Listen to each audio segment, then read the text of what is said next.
Hello and welcome to the fourth of the James Ford Lectures on British and Irish History, which this year are on Ireland, Empire and the Early Modern World. Today I'll focus on agents of empire.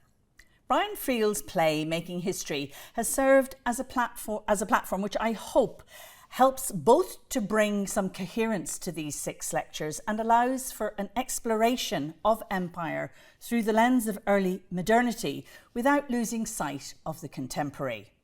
A fortnight ago, I focused on Anglicisation and drew, by way of example, on the life and experiences of Hugh O'Neill, Earl of Tyrone.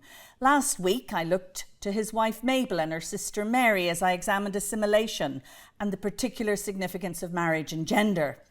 Today, it is the turn of Mabel's brother, Henry, who will serve as the gateway to a discussion of empire, enterprise and agency. Midway through the play, there's a heated exchange between Hugh and Mabel. Hugh roars. It's always the Henrys, the menials in the middle, who get the kicks, isn't it? Our Henry, nobody better. London couldn't have a more dutiful servant than our Henry. As you and I know well, but as London keeps forgetting, it's the plodding Henrys of this world who are the real empire makers. Sir Henry Bagnall, like his father Sir Nicholas, had served as the Marshal of the Army and as a member of the Irish Privy Council.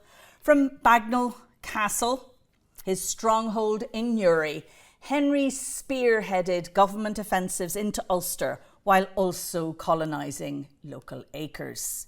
In Ireland, like so many colonies in the early modern world, private warfare and colonial enterprise went hand in hand. Land was at the heart of the colonial endeavour in Ireland, and the land, according to Red Hugh O'Donnell, another character in Making History, is, quote, the goddess that every ruler in turn is married to. This mention of Red Hugh O'Donnell is an important reminder of the involuntary migration that characterised the 17th century. Red Hugh died a political exile in Simancas in 1602 and was buried in nearby Valladolid, where archaeologists have begun to excavate this Franciscan monastery where they hope to find his remains. There were many other involuntary migrants. 5 years later, Hugh followed in the flight of the Earls, dying in relative poverty in Rome in 1616. Then, over the course of the 17th century, thousands of Irish soldiers were dispatched to serve in Continental armies. From the early decades of the century, indentured servants also left Ireland in significant numbers, while the Cromwellian transportations of the 1650s saw thousands more shipped to the West Indies. It's important to note, even in passing, that many Scots, after military defeat at Dunbar in 1650, faced a similar fate. Without wishing to downplay the trauma associated with forced migration or engagement in empire on the foot of expropriation, the focus of this lecture is on the agency of people from Ireland as they engaged with empire across the early modern world. Who were they? What did they do and why? Where did they go?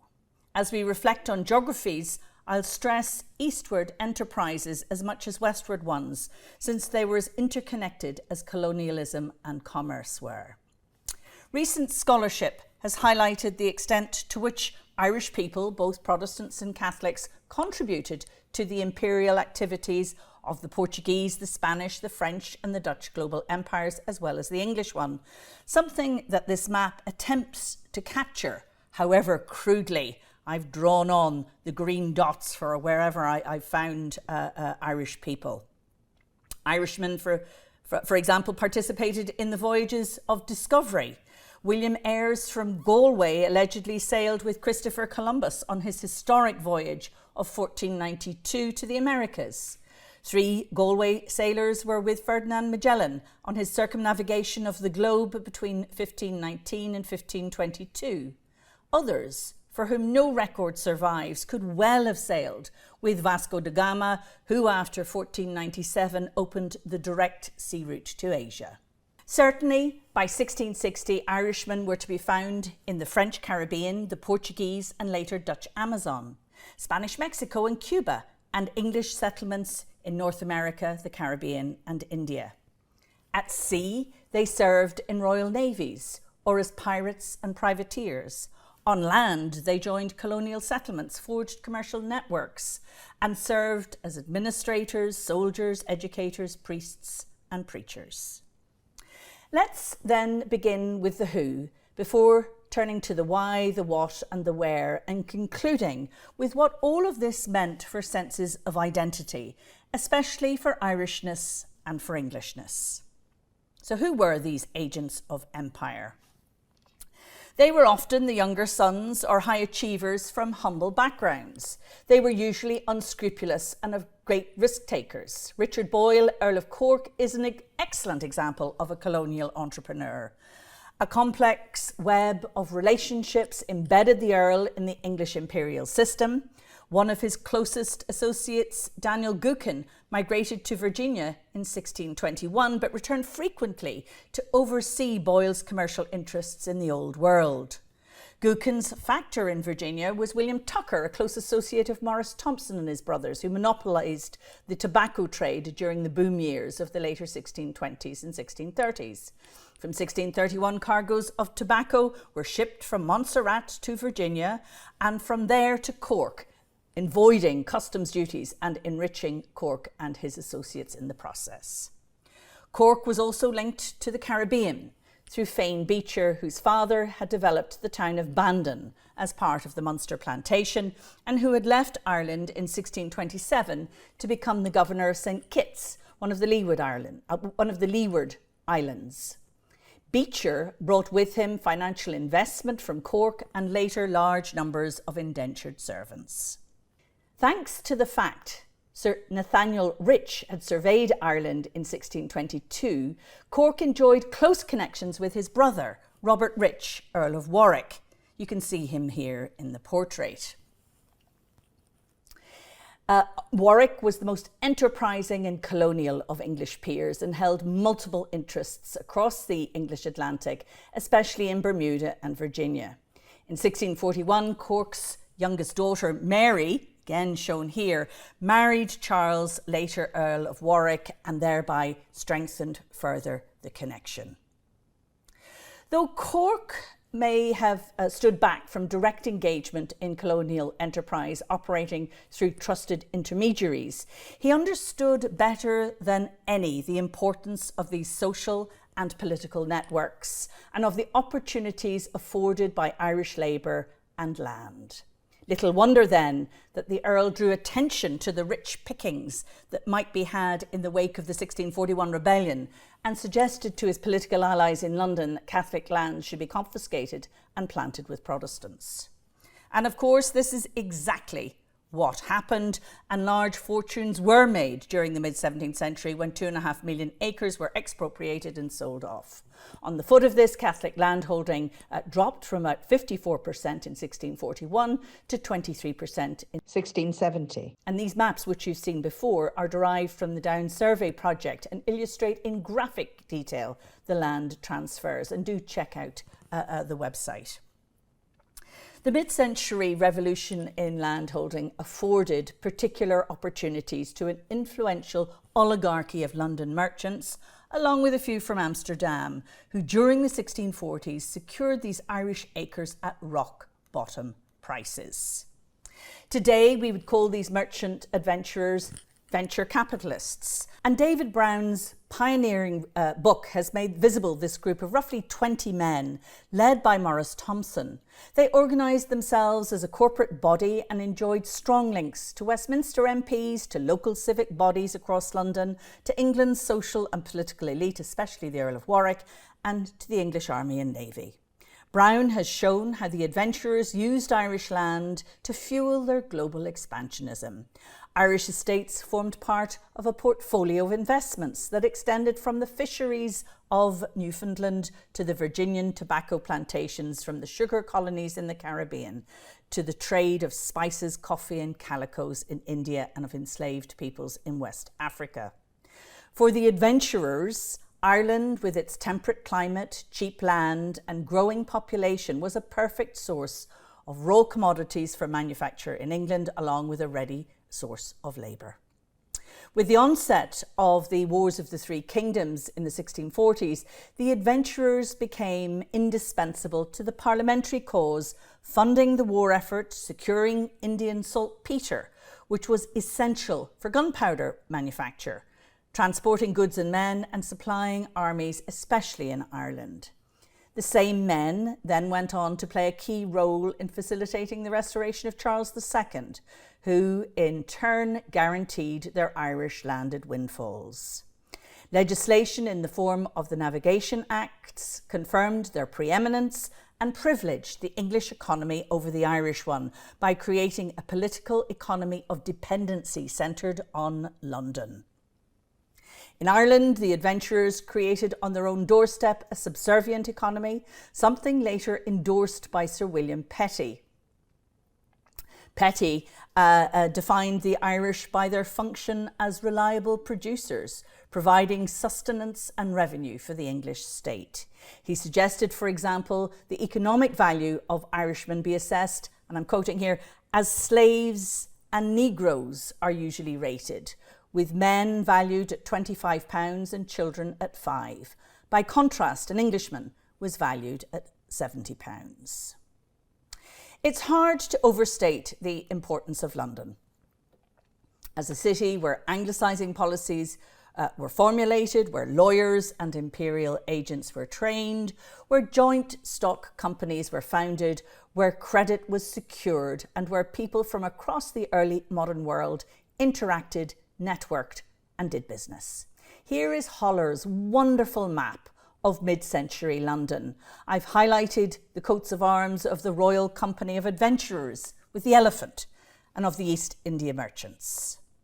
Cosmopolitan London was, for many Irish people, a gateway to the early modern world. By 1600, there were sizable communities of Irish people living in London, and this afforded enterprising Irishmen access to imperial ventures.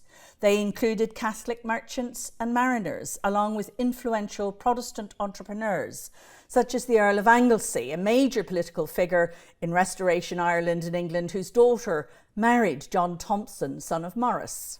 As entries in Anglesey's diary record, whilst in London he regularly attended meetings at the Gambia Company, at the Committee of Trade and Plantations, or with the commissioners from New England and Tangiers, and entertained other entrepreneurs from Ireland who shared his imperial business interests. So what motivated these men?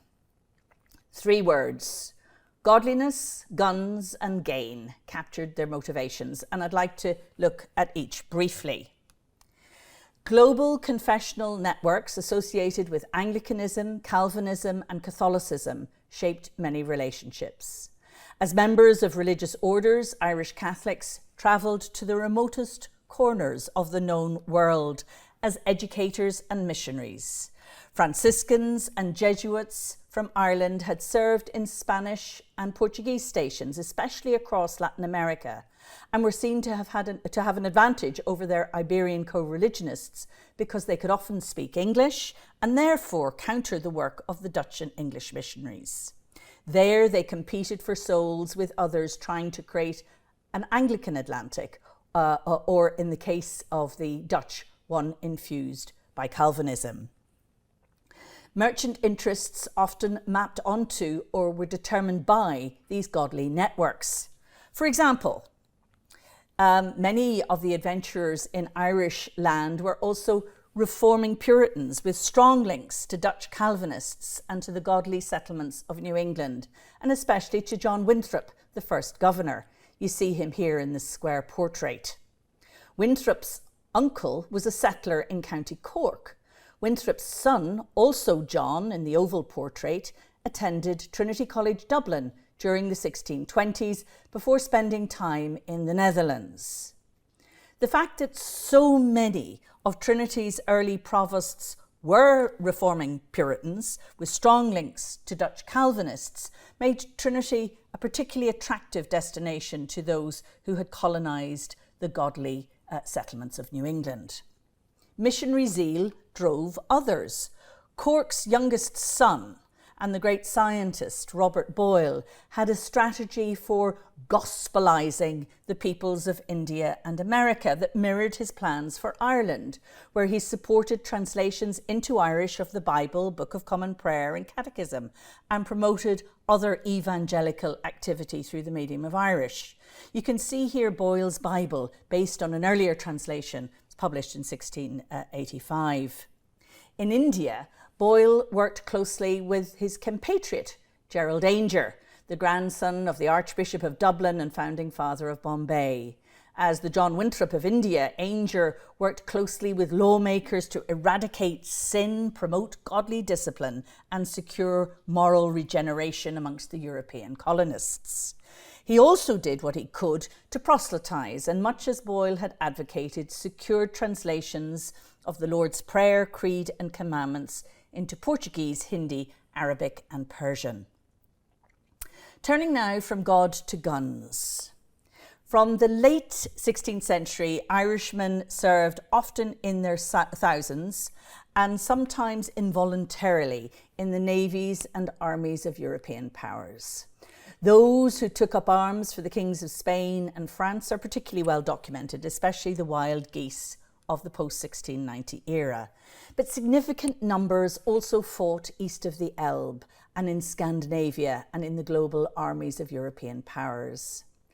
Less well known is the fact that from the 1690s, Ireland's major contribution to the English Empire was, as Ivor McGrath reminds us, I'm quoting McGrath here, quote, the financing, housing and general maintenance of a peacetime standing army that was capable of going to war in Britain's interest at short notice.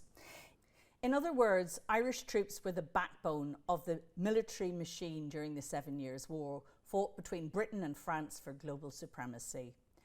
British and French armies battled it out in Europe, North America, the Caribbean, West Africa and in India, where the Battle of Plassey had lasting repercussions for future relations between the East India Company and the peoples of the subcontinent. This brings us nicely to greed and to gain. The early decades of the 17th century and the opening up of the New World was the heyday of Irish piracy. In this image, we can see how the landscape near Crookhaven in County Cork bears witness to the smuggling rampant during these years, something that Connie Kelleher has vividly recaptured in her recent book, and I'm grateful to Connie for these images. From their bases along the southwest coastline of Munster, Irish pirates ranged as far as Harbour Grace in Newfoundland, to Marmora in northwest Africa, to Tunis and Algiers in the Mediterranean. Abroad, they formed part of an international network and at home operated in cahoots with smugglers and entrepreneurs based along the Irish coastline, including the ubiquitous Boyles of Cork. Commissioned by the Dutch, this chart of the southwest dating from 1612 shows some of the favourite haunts of Irish pirates. 2 years later, in 1614, the Dutch actually entered the harbour at Crookhaven, you can see it marked there, and attacked the pirates along with the townspeople. In 1631, Barbary pirates attacked at nearby Baltimore. So piracy may have brought great gains, but it also was a very high-risk venture. Other men from Ireland form part of commercial networks centred primarily in London and Dublin, but also Amsterdam and Lisbon, trading lucrative imperial commodities like calico spices, sugar and tobacco. Consider by way of example the profits to be made from Indian textiles. Initially, the focus was for household consumption, tablecloths, bed linens and floor coverings, like this magnificent one which dates from roughly 1650. But the demand for cotton items for both men and women also grew in what became known as the calico craze. The profits to be made on successful journeys were huge. The company paid out generous dividends of between 10 and 20% to its shareholders, and the value of stock rose significantly from £90 in 1661 to £245 in 1677. This was in part the achievement of a man from Ireland called Gerald Aungier, to whom I'll return. Others profited from trafficking in human cargoes of indentured servants and enslaved people. Though the English Royal Africa Company banned Irish merchants from trading directly in enslaved people, a handful did. Others benefited indirectly. Men from Ireland served as captains and sailors on slave ships based in Liverpool, as exporters of barrelled butter, salt beef, herrings and other goods, and as owners and traders of enslaved peoples, especially on the sugar plantations in the Caribbean. Very occasionally, there are references to black slaves in Ireland itself. In this image, you can see Lady Arran being waked here in Dublin in 1669. There is a clear representation of a black servant in the bottom corner. Further south, in St Mary's Church in Youghal, the baptism is recorded in 1666 of David, formerly known as Lampo, and I'm quoting here, a Negro aged 15 years or thereabouts, born in Montserrat, one of ye Caribbee Islands. This mention of Montserrat in the Caribbean, or West Indies as it's also known, invites a discussion of where did the Irish go. Now here my focus on empires inevitably becomes intertwined with a more general discussion of migration, though I'll try very hard to disentangle the two. From the early decades of the 17th century, an average of 500 men per annum migrated to continental Europe from Ireland, and if women and children are included, the figure probably stands at 700, which was far higher than those who crossed the Atlantic. Of course, migration was not a regular and ordered event, but rather it occurred in waves, often involuntary in the wake of economic and political crisis at home. In other instances, it was associated with trading networks, pilgrimage routes, or fishing activities. To some extent, the geographic parameters within which these movements of people occurred were predictable.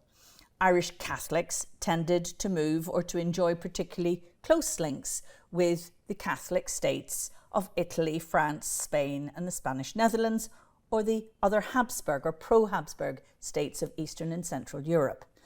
Irish Protestants oriented themselves towards Northern Europe, Scandinavia, the Baltic, and the United Provinces.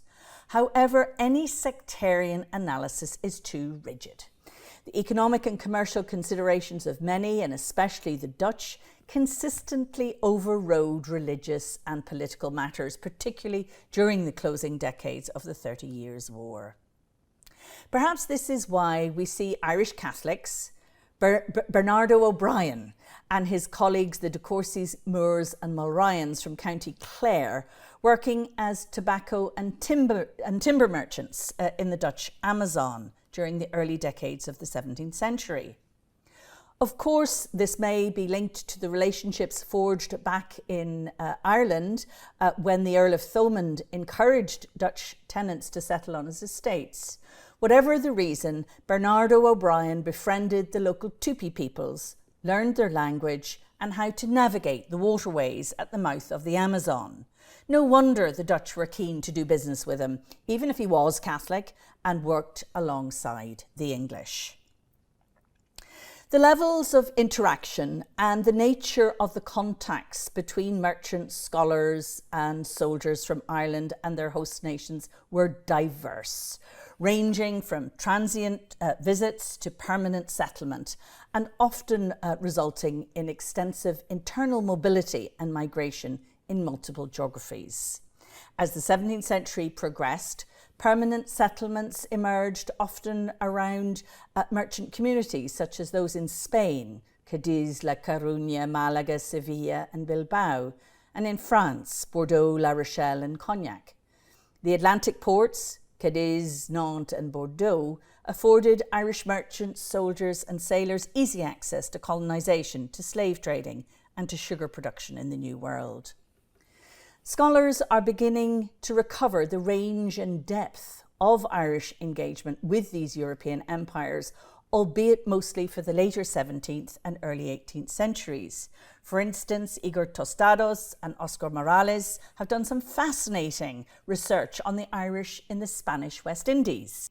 Fionnuala O'Kane's work on Irish migrants to the French colony of Saint-Dominique, modern-day Haiti, has also been trailblazing. The range and diversity of experiences is illustrated by a single example, that of the Lamport siblings, Catherine, John, Gerald and William, who left Wexford during the early part of the 17th century.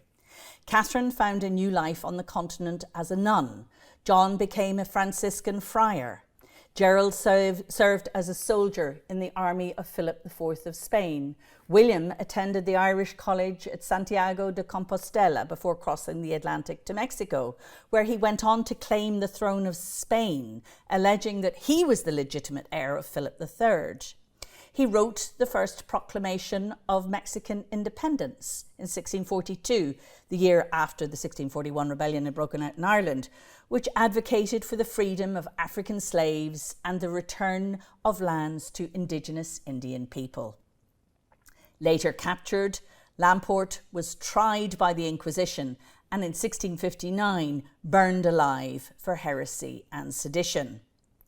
A statue of Lamport stands in the vestibule of Mexico City's most important monument to national independence. It recognises Lamport as a national hero, just as Bernardo O'Higgins would later be celebrated in Chile and Admiral William Brown in Argentina. It has also been suggested that Lamport was the inspiration behind the fictional character of Zorro. As the example of William Lamport illustrates, it was often through contacts with France and Spain that Irish Catholics began to cross the Atlantic, working as subversive soldiers, servants and missionaries. Let's have a quick look at Spanish Cuba, which attracted people from Ireland from the early 17th century. This 1626 map of the Americas is by John Speed, an English cartographer whose maps of Ireland you've seen in earlier lectures. You can clearly see Cuba, and also there's a close-up of Havana. Church spires are visible in an urban landscape. Rural areas surround the city. The entrance to the port is flanked by walled fortresses and a ship sails towards the harbour. In the 1650s, Irish transplantees to the English colonies of Barbados and Jamaica later migrated onto Cuba. Juan Duany from Connaught helped to construct the fortifications in Santiago in southeastern Cuba, and his descendants went on to play an important role in Cuba in the 17th and 18th centuries. Many others, including Juan's son Ambrosio, made their fortunes in sugar production. Ricardo O'Farrill e O'Daly from Montserrat and before that County Longford also came to Cuba and became one of the most notorious Irish figures involved in the Atlantic slave trade. Alexander O'Reilly was the most prominent of them all. A native from County Meath who at the age of 11 joined the Hibernia Regiment in Spain and fought all over Europe before being sent to Cuba, where he overhauled and reformed the army and rebuilt Cuba's fortifications, along with those in Puerto Rico. He went on to be governor of Louisiana and Cuba, developing the Cuban economy and bringing over Irish settlers who were charged with improving agriculture. I've given you a flavour here of Irish engagement with continental empires. This is, however, just the tip of an iceberg. We need scholars to work through the archives of the Dutch, Portuguese, Spanish and French in order to understand fully the scale of the Irish contribution to these empires, which I believe is considerable but overlooked. Much better known, of course, is the Irish contribution to the English Atlantic Empire. Described as that, quote, famous island set in a Virginian sea, Ireland formed an integral part of the English Atlantic world. Yet during the first half of the 17th century, the overall numbers of Irish migrants crossing the Atlantic remained relatively small and probably averaged about 200 per annum during the first half of the century and 400 per annum during the second. And I'm using Louis Cullen's estimates here. More than 75% of the total were indentured servants, mostly men under the age of 25, who were from the lowest socio-economic sector of society, typically unskilled or semi-skilled servants or vagrants. During the early decades of the 17th century, Lord Deputy Chichester forcibly transplanted indentured labourers from Wexford to St Kitts, and Sir Edward Blaney, a Welsh planter who had made his home in Ulster, transported 150 men and 50 maids and young women from Ireland to Virginia. Each person was worth £150 of tobacco, which was to be paid to Blaney upon delivery. As the sugar rush gained momentum, this trafficking of humans increased.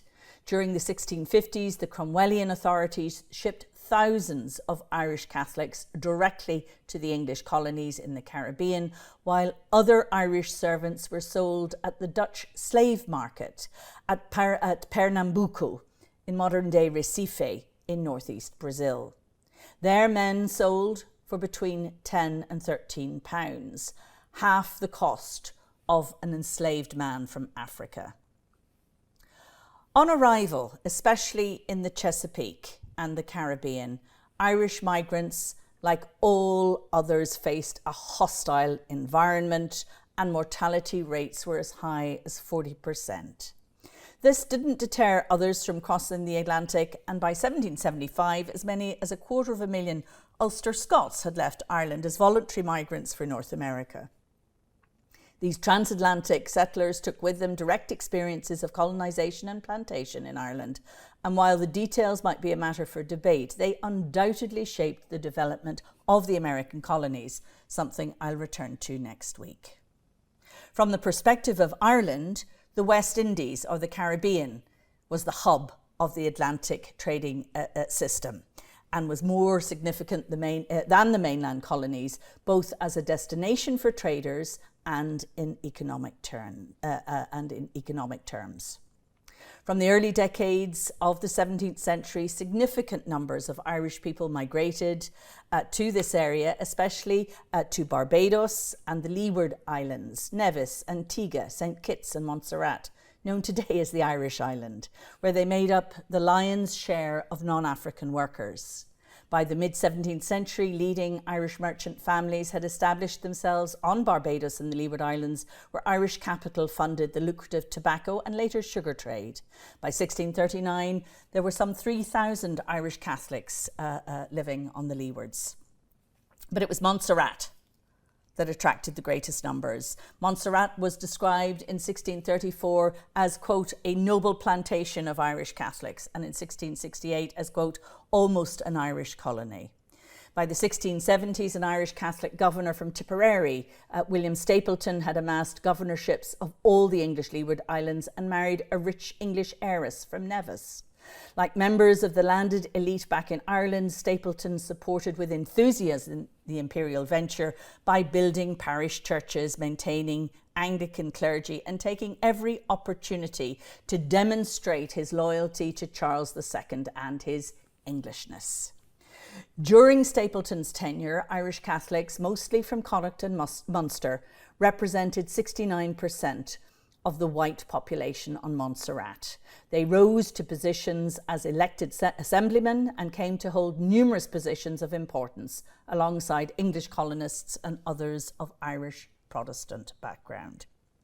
Merchants, like Henry Blake of Galway, amassed small fortunes, often on the back of sugar produced by enslaved Africans. By 1729, the majority of the 5,855 slaves on Montserrat were owned by Irish families, including the Farrells, Hussies, Lynches, Roaches, and others. Donald Atkinson's case study of Montserrat shows that the Irish, and I'm quoting here, schooled in early English imperialism, became aggressive and expert imperialists and slave masters themselves. This included those who had arrived as indentured labourers in the 1650s. One such man, Cornelius Bryan, who by 1680 had acquired a modest estate of 22 acres in St James's parish in Barbados, where he was master of 2 servants and 9 enslaved people.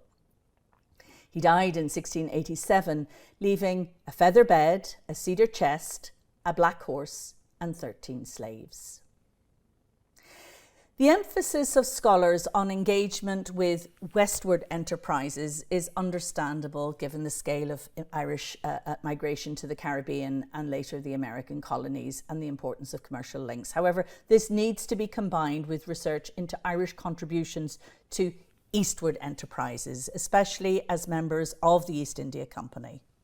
Closely linked to this is the intimate interplay between commerce and colonisation and the importance of challenging, much as Phil Stern has done, the traditional distinctions between the commercial and imperial/colonial eras in British India, as well as distinct notions of a colonial Atlantic world and a trading world of Asia.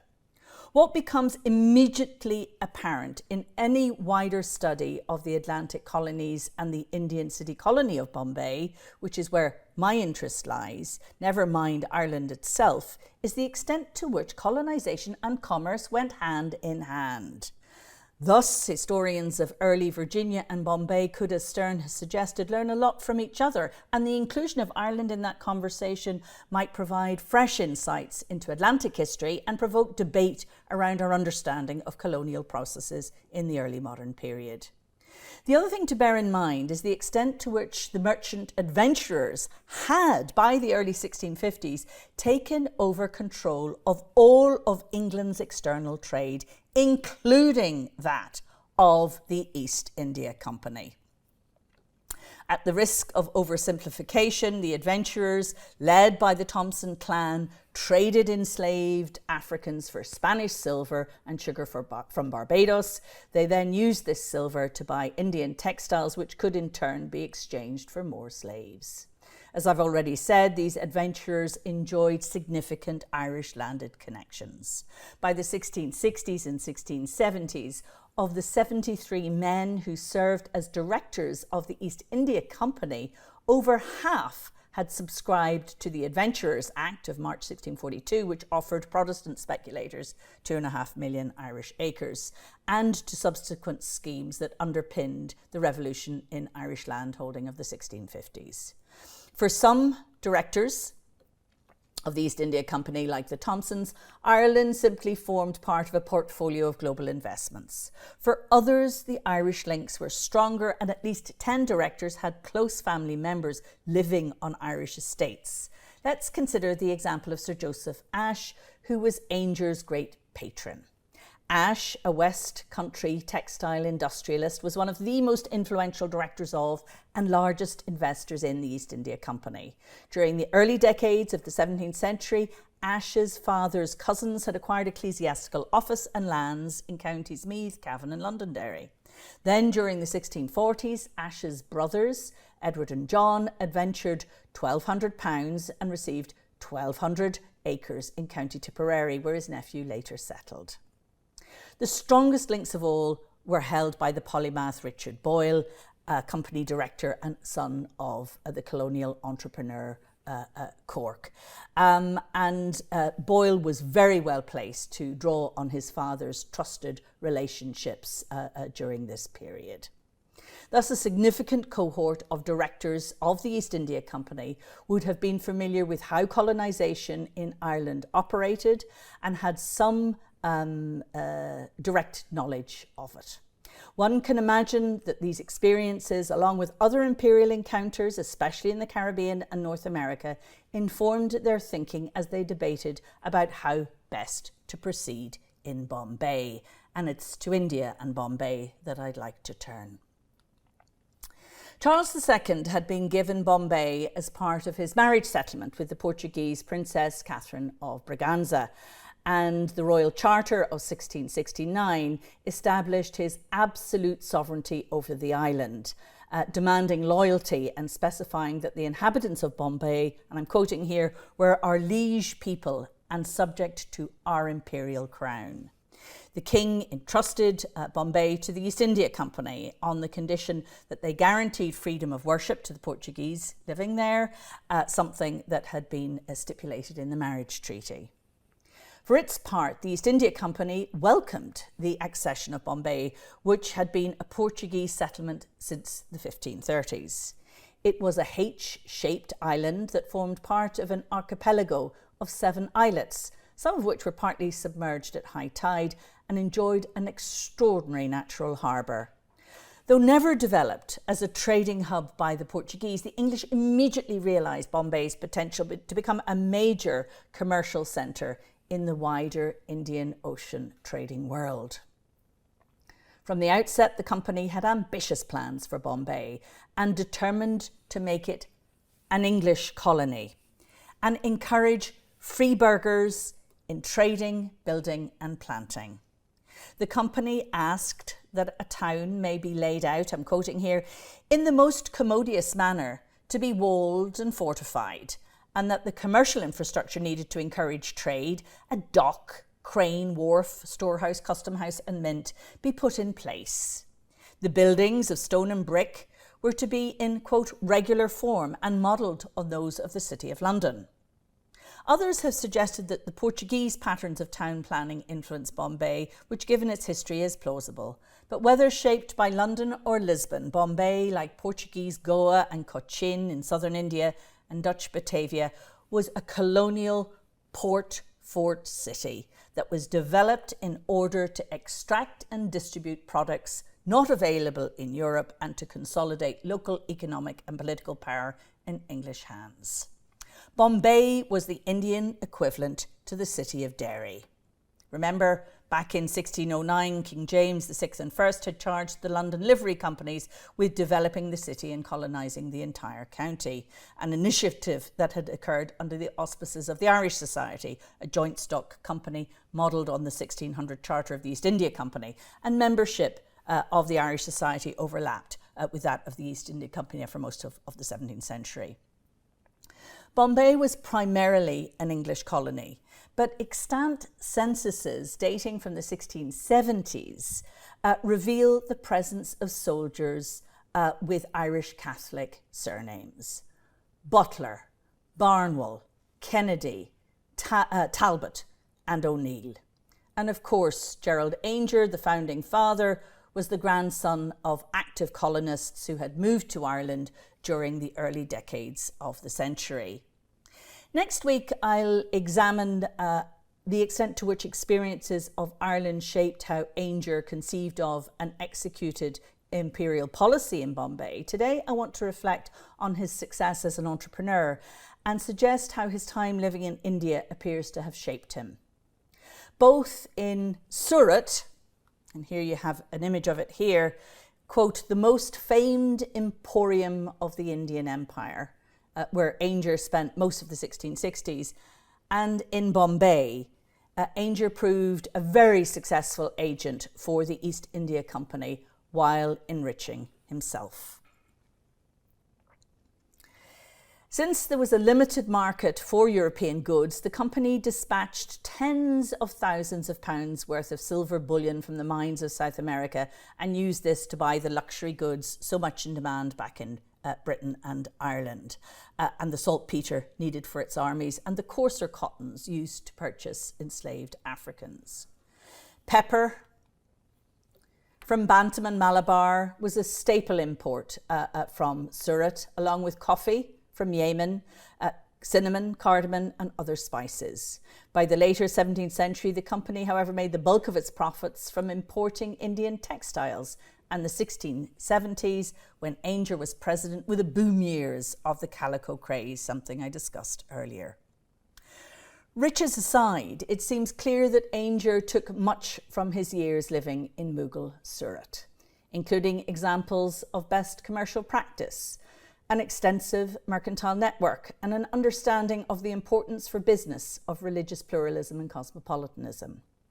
Contemporaries noted how he developed an appreciation of the region's religions, languages, and cultures, securing rare Persian texts, many from local Parsi Zoroastrian communities, which he sent to Thomas Hyde, librarian at the Bodleian Library in Oxford. Here's an example of one, a chronicle of the King of Perses, now in the British Library.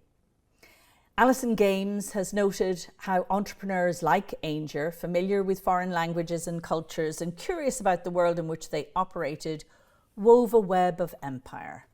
This was an empire that combined commerce and colonisation and was formulated in port towns like London and Surat and in colonies like Ireland and Bombay.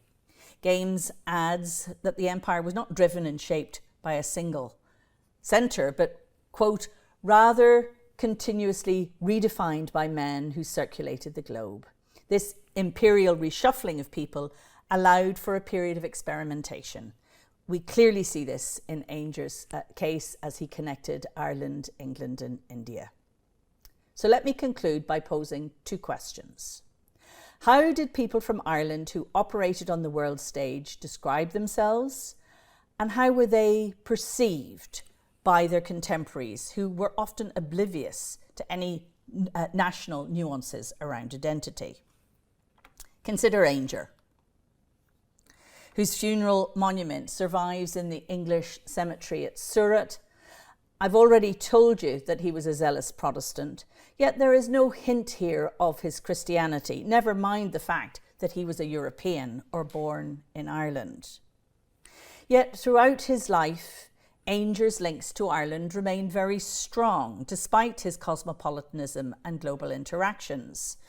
Though he may have seen himself and described himself as an Englishman, his Irishness was closely held, something that his East India Company boss touched on when he congratulated him on his English, but added in parentheses, quote, I was going to say Irish, fortitude and forbearance. The exchange captures the extent to which Aungier's Englishness was refracted through the lens of Ireland. Of course, strictly speaking, Aungier was a member of the New English, as people from England who settled in Ireland from the 1530s were known.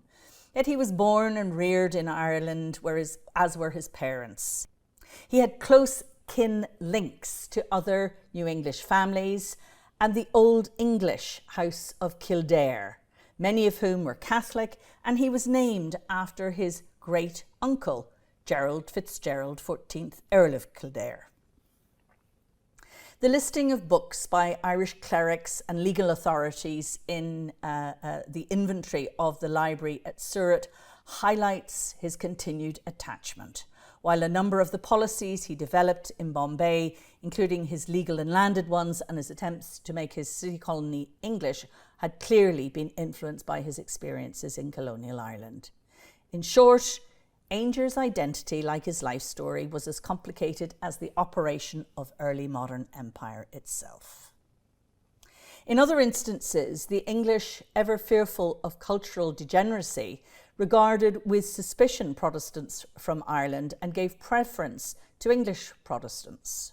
For example, after the Indian Revolt of 1675 in New England, Daniel Gookin, who, as we've already heard, had been born in Munster of a Kentish father before migrating first to Virginia and then to Massachusetts, was perceived to be sympathetic to the Indians, which resulted in him being branded an Irish dog. In a similar vein, Robert Hedges, son of another Munster planter who made his fortune in Bengal at the turn of the 18th century, was accused by a colleague in the East India Company, Sir Edward Littleton, of cooking the books and defrauding the company of £50,000 sterling. In a racist diatribe, Littleton described Hedges as, quote, the devising Irish bookkeeper, adding that even an Irishman, quote, deserved punishment, although some think such crimes natural to them. Littleton added insult to injury by invoking Lillibalero, an anti-Catholic and anti-Irish ballad, particularly popular during the 1680s, and thereby suggesting that Robert had Jacobite sympathies. In fact, the Hedges, committed Protestants and active colonists, had been staunch Williamites and would have seen themselves as English gentlemen. So much for the Protestants abroad. What then of the Catholics? What becomes clear is that from the perspective of Irish Catholics, identity formation was also complex, even fraught. Ireland's very proximity to England and the deep-seated loyalty of so many to the House of Stuart could compromise the position of Irish Catholics eager to secure favour abroad or to serve Catholic princes. In an insightful article on Ireland in the Atlantic World, William O'Reilly dismissed as misleading any attempt to represent, quote, the Irish in the Atlantic as a diasporic community united by Catholicism. Instead, O'Reilly argues the majority actively engaged in an international labour market, determined to make better lives for themselves and their families. Identity in the pre-modern period was both place-specific and time-specific. Thus, many Catholics, especially those on the make, used every opportunity, especially marriage, education and social interactions, to recharge their Englishness, something that most Protestants also did. Yet the presence of so many people from Ireland and others, especially Scotland, across the First English Empire also calls into question the nature of its Englishness, without making it in any way British. Thank you for your attention today. Do join me next week at the same time for Lecture 5, which explores the extent to which Ireland served as a laboratory both for imperial rule and for resistance to that rule.